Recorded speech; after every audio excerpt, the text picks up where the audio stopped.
hold in my hands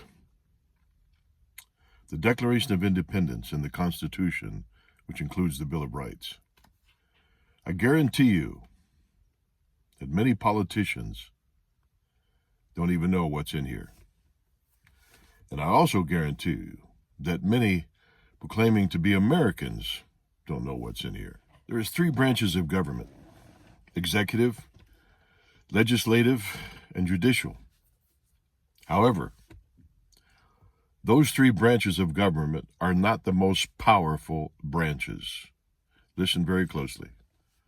The most powerful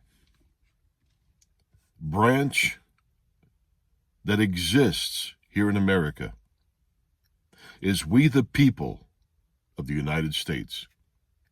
We hold the most power.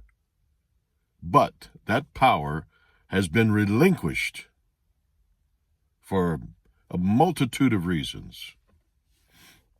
Too many reasons for me to get into in this video. But maybe I could sum it up in one word: complacent. Complacent, complacent. And the government just keeps rolling over top of us because of our complacency. We hold the power to our freedom. We hold the power to our life, liberty, and our pursuit of happiness. But here's the secret. The words in the Declaration of Independence and the Constitution and the Bill of Rights are mere words on paper. We have to make them live. We the people have to realize that life, liberty, and the pursuit of happiness, those freedoms are intrinsic inside of us. It's our birthright. We're born with it. They are not our rights, our freedom, our lives, our liberty are not granted to us by a piece of paper or by a government entity or by a government branch. We have been endowed with those things, unalienable rights. I wish I could stress that enough. Unalienable rights endowed by our Creator. That among these are life, liberty, and the pursuit of happiness. Those freedoms, we have to realize, are born inside of us. These are truths which are self-evident. You have to understand what you're born with, who you are as an individual, who you are as a free man or woman in this United States of America. A peaceful way to exercise that power is by your vote. You can vote in or out. That's the power that we hold. But in order to vote properly, you need to study this. It's not rocket science. Study this. Read it.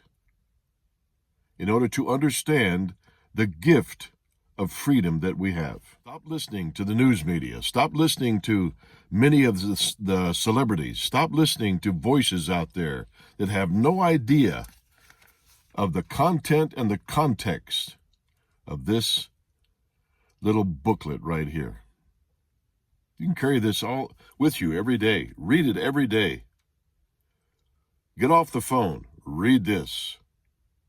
This is what will keep us free if we understand it and exercise it.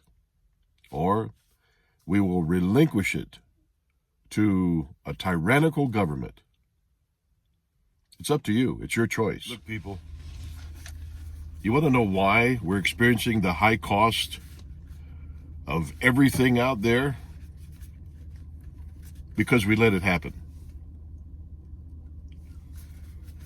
And one of the things that led up to this was the COVID pandemic. We allowed the government to shut things down. That's not how it works. That is not how freedom and liberty works. The government can say anything. And that was a test to see what we're made of. What did they do? They instilled fear in the people by threats. But if all of the American businesses would have stood up and said, hey, we're not shutting down. We have a choice. We will do what we can to keep ourselves healthy, but we're not shutting our businesses down. We are not going to shut down. That's not what freedom is. If we would have done that as a nation, we couldn't have done anything about it. But it proves our complacency. It proves that the government holds fear over us. You better or else. You better or no. There is no better or else. We know what's best for us. I'll give you an example. During the pandemic, I went into a store without a mask. This elderly couple come up to me. This elderly man says, "Hey, where's your mask?" I said, "I don't wear one."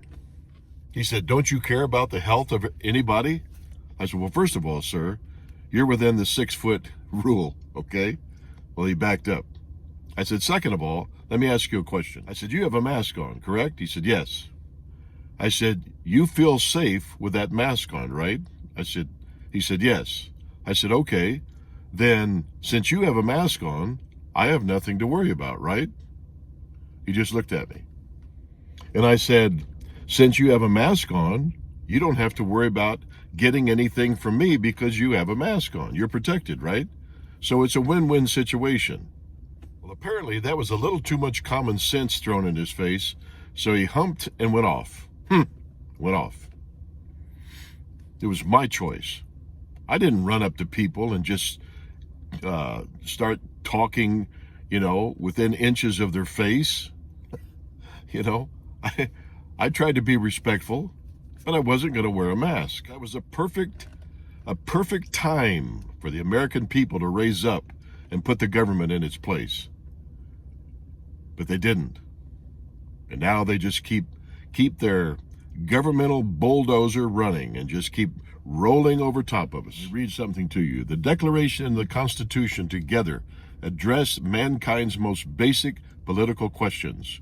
Resting on a firm moral foundation, they articulate the first principles of political organization. Thus, they were meant to serve not simply the 18th century, but generations to come, which would face those same basic questions. And here we are today. Whatever their particular circumstances, whatever their state of material progress, here we are. Because the principles the founders articulated transcend both time and technology. They will serve us well in the time that we're living in. Of course, in this writing, it said they will serve us well through the 21st century. If only we understand them correctly and apply them well in 2024 and 2025. In the end, however, no constitution can be self-enforcing. Government officials must respect their oaths to uphold the Constitution, and we the people must be vigilant in seeing that they do so. The founders drafted an extraordinarily thoughtful plan of government, but it is up to us, we the people, to each generation to preserve and protect it for ourselves and for future generations. For the Constitution will live only if it is alive in the hearts and minds of the American people. That's what I was saying. That perhaps is the most enduring lesson of our experiment in ordered liberty. Till next time, God bless.